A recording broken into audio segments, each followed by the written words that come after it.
The Storm Lightning Blackout is a unique new ball releasing on May 17th, so we're going to mix some things up with the format to give you a more unique look at the ball.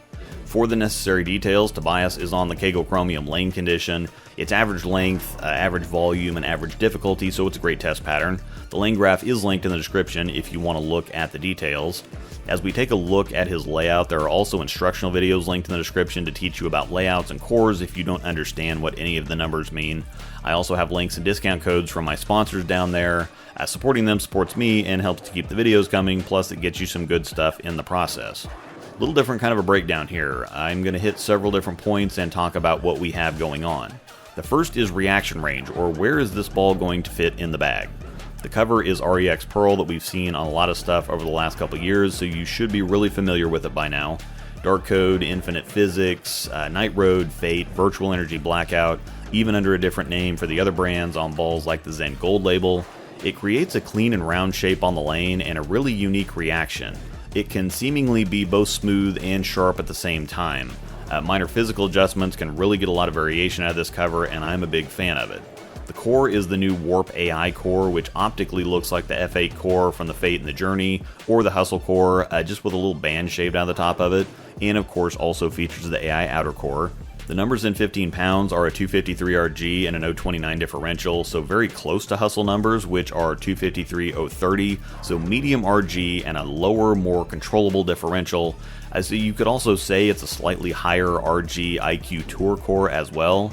Naturally, the easiest way to then look at it is that it's an REX Hustle. Now, that's quite a bit bigger cover than you typically find on a Hustle, but it's that general shape and reaction beefed up, or like an Aero stronger Hustle rip, or a slightly weaker Fate for a shape and strength reference. The shape reminds me a lot of the High Road too, kind of that roundish archy look, and where I think it fits is between the original High Road and the new The Road. A little stronger than the High Road, a little weaker than The Road. Other balls up would be the Journey, Summit Peak, TNT Infused, and the Zen Gold label, and balls down would be the High Road Pearl and the Hustle line. Next, what's the use case for it, or when does it fit? As you can see, it handles straighter angles on this pattern well, but it's not quite strong enough for the fresh on this pattern in general.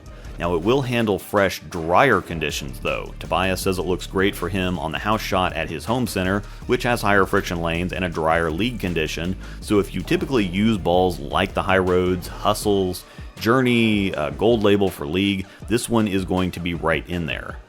It's probably going to be best used on medium transition. It's not quite strong enough to be a first ball down from the stronger stuff, but once the lower RG shiny balls like the Summit Peak, Zen Gold label, or Sublime start reacting too early, this is a nice one to step down into to give you a little more length and control. Now let's talk about what bowler styles it'll fit best for. To preface though, this ball, like every other ball, will work for any bowler style in the right situation. You just have to consider how often you see conditions and situations that fit this type of a ball, or how often you use this type of a ball.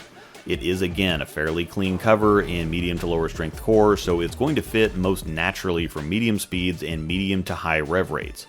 Higher speeds might have trouble getting it to move if they don't have a lot of friction, and lower speeds may have trouble getting it down the lane if they have too much friction. You can see that it can sail a little on him if he gets firm with it, and this is a medium length, medium volume pattern, so even though he has a higher rev rate, the speed and angle as he moves in is just too much.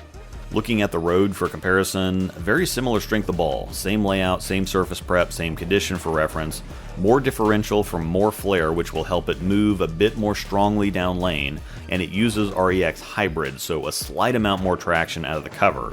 It's more tumbly of a reaction than the roundish arc of the Lightning. It revs up a little less but is slightly faster or sharper down lane. You can see a lot of familiarity out of the ball reaction though, just with the combination of more flare and the hybrid version of the same cover formula helping to increase the traction and shape down lane. The Road is a few boards stronger and handles angle better, though it still doesn't like to get super deep on this condition either. Once again, the Lightning Blackout releases on May 17th. Also, please hit the description, too many links and codes to keep dragging out every video with. A Bowler's Mart link, CoolWick discount code, Nexus Backpack V2 discount link, lane condition, layout and core videos, Patreon, Discord, all of it. Thanks for watching, and may the strikes be with you.